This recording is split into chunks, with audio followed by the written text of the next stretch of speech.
Kami po sa Iglesia ni Cristo, hindi po kami galit sa inyo, sa miyembro ng samahangang dating daan.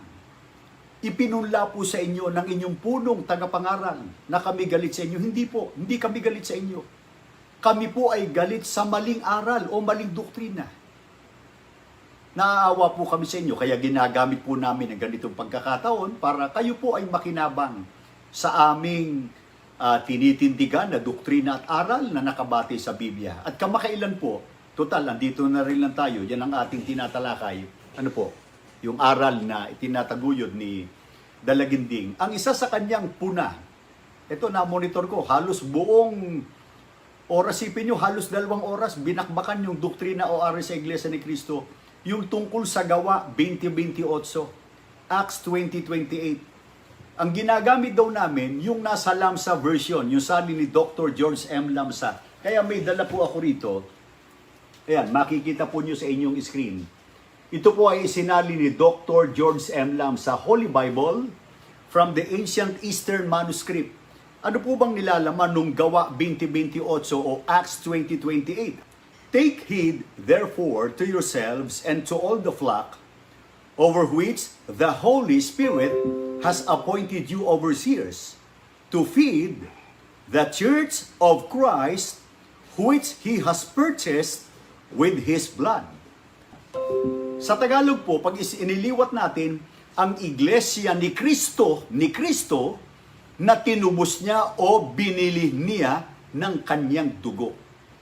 Ang sabi po ni Mr. Eli Soriano, alang-alang po sa mga sumusubaybay sa amin, ang tama raw pong salin ng Gawa 20:28, iglesia ng Diyos. Bakit? Sapagkat ang paniniwala daw po, yun ang isang pangangatwira ni Mr. Eli Soriano, ang paniniwala daw po ni Dr. George M. Lamsa sa likas na kalagayan ng ating Panginoon Kristo ay Diyos, hindi raw po tao. Kaya ang tinutukoy daw po dito ni Dr. George M. Lamsa sa Gawa 20:28 na Church of Christ, iglesia ng Diyos, sapagkat si Kristo raw po ay Diyos. Yun ang paliwanag mo. Hindi paliwanag, yun ang palabo mo at pagpilipit kung bakit isinali ni Dr. George M. Lamsa yung Gawa 20:28 na Church of Christ o Iglesia ni Kristo. Kaya si Dr. George M. Lamsa ang ating sangguniin. Bakit po niya isinalin ang Gawa 20:28 na Church of Christ sa halip na Church of God o Iglesia ng Diyos? Hindi po akong sasagot. Dapat ang pasagutin natin ay si Dr. George M. Lamsa mismo. Kaya meron tayong aklat dito, isinulat po ni Dr. George M. Lamsa. Ayan, makikita niyo po sa inyong screen. New Testament Commentary by Dr. George M. Lamsa. The Eastern text reads, "The Church of Christ, which He has purchased with His blood."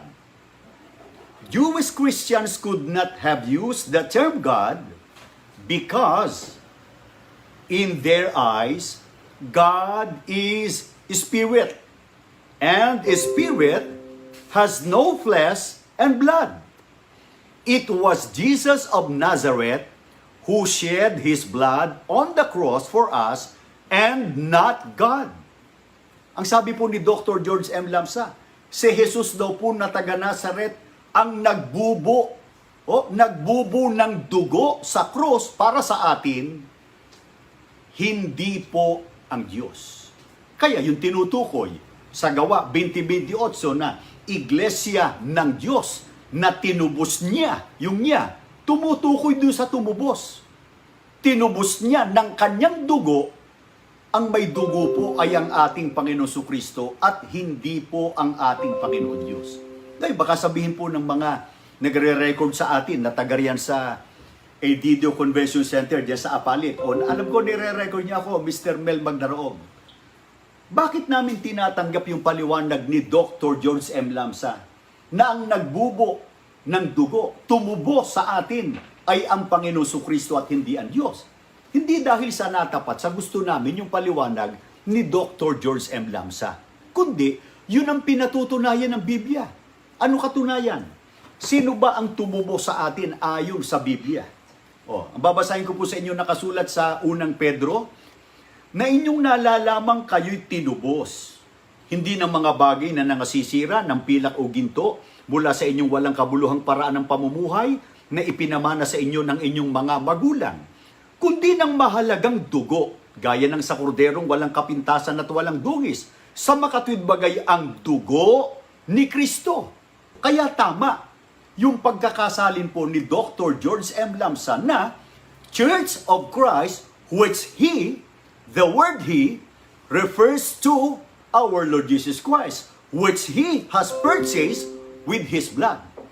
Sino po ang may dugo? Hindi ang Diyos, kundi ang ating Panginoong Sukristo. Kaya dun po sa inaatake kasi ni ni Dalaginding, hindi raw ginamit noon ng kapatid na Felix Manalo yung gawa 2028 na salin din ni Dr. George M. Lamsa. Ang totoo, yung sugo niyong unang-unang sugo, na ang sabi sa pasugoy, huling sugo raw si Manalo, hindi naman gumamit ng Lamsa eh. Ang gumamit lang yan si Iranyo eh. Hindi naman turo yan ang sugo niyo eh. Wala namang kontradiksyon kung hindi man ginamit noon ng kapatid na Felix Manalo yung gawa 2028 na isinali ni Dr. George M. Lamsa, walang salungatan kung ang ginagamit noon ng kapatid na Felix Manalo sapagkat, tandaan ninyo, may salin po kasi dito sa dating salin ng Biblia, ang banggit po rito, siguro basahin ko sa inyo, yung gawa 2:30 o gawa 20:28, ang banggit po rito, Iglesia ng Panginoon. May tinutukoy na Panginoon. Sino yung Panginoon? Sabi, Iglesia ng Panginoon na tinubos niya o binili niya ng kanyang dugo. Kaya babasahin po namin yung nasa gawa 2:36, pakatalastasin nga ng buong angkan ni Israel na ginawa ng Diyos na Panginoon at Kristo itong si Jesus na inyong ipinako sa krus. Kaya ang Panginoon na tinutukoy ay ang ating Panginoong Sukristo. Kaya hindi maling sabihin na yung tinutukoy sa gawa 20:28 na Iglesia ng Panginoon, yun din po ang Iglesia ni Kristo. Tanong, gaano kaimportante na ang tao po matubos sa pamamagitan ng dugo ng ating Panginoong Sukristo, na ang tinubos po ay Iglesia ni Kristo? Napakahalagang bagay po nun. Sapagkat pagka binasa po natin, siguro basahin ko na rin po sa inyo, alang-alang sa mga sumusubaybay sa amin, na mga hindi po kaanib sa Iglesia ni Kristo. Dito po sa Roma sa 5:8 hanggang 9, ngunit ipinadama ng Diyos ang kanyang pag-ibig sa atin nang mamatay si Kristo para sa atin noong tayo makasalanan pa. At ngayong napawalang sala na tayo sa pamamagitan ng kanyang dugo, lalo ng tiyak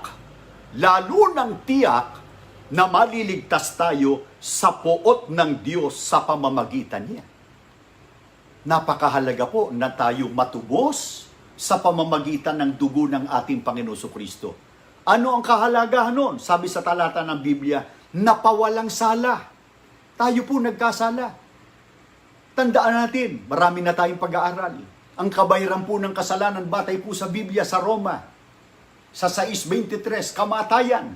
Ang tinutukoy na kamatayan, hindi lang po yung pagkalagot ng hininga. Sa Apokalipsis 20:14, ay kamatayang ikalawa sa impyerno o dagat-dagatang apoy. Pero pagka ang tao natubos sa pamamagitan ng dugo ng Panginoong Sukristo, tinitiyak po napawalang sala. At anong tatitiyak pag napawalang sala? Sana napansin po ninyo, lalo ng tiyak, sigurado tiyak na maliligtas tayo sa poot ng ating Panginoon Diyos.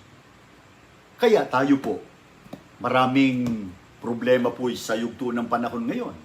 Hindi natin hawak ang ating buhay. Maraming mga taong nagsisikap na yumaman, pero kita nyo, bagsak ngayon ang ekonomiya dahil po sa lumalaganap ngayon na itong pandemic, itong mabigat na karamdaman na COVID-19. Marami ang halos ay talagang mawala ng pag-asa, naging hopeless, nasa hopeless cases or situations. Pero pagka ang tao po natubos, napawalang sala sa pamamagitan ng dugo ng Panginoong Sukristo, gaano po kaimportante yan ayon sa Biblia. Kung ako lang po ang nagsasabi nito, huwag niyong tanggapin. Pero itong babasahin ko sa inyo, siguro basahin ko na rin sa inyo, itong binabanggit po sa Kawikaan, sa 13, 7 hanggang 8. Baka may Biblia po kayo, tandaan nyo, Kawikaan 13:7 hanggang 8. May nagpapakayaman, gayon may walang anuman. May nagpapakadukha, gayon may malaking kayamanan. Ang katubusan sa buhay ng tao ay siyang kanyang mga kayamanan. Tinitiyak po sa Biblia, ang katubusan niya sa buhay ng tao, yun ang kanyang mga kayamanan. Kaya marami po ng mga kaanib sa Iglesia ni Cristo, sumusubaybay sa amin ang mga miyembro ng Samahang Dating Daan. May mga sumusubaybay sa amin ang mga Katoliko o kaya ay miyembro kayo ng iba't ibang sekta ng mga Protestante. Kita niyo po, marami sa amin. Wala naman kaming maipagmamalaking katangian para sa buhay na ito. Pero nagsisikap kami na lalo naming pagtalagahan ang gawang pagsambat paglilingkod sa Diyos. Sapagkat yung paglilingkod sa Diyos sa loob po ng tunay na iglesia, iglesyang tinubos ng mahalagang dugo ng Panginoon Kristo, yun ang iglesia ni Kristo. Yun ang tinitiyak ng Biblia. Yun ang pinakamahalagang kayamanan.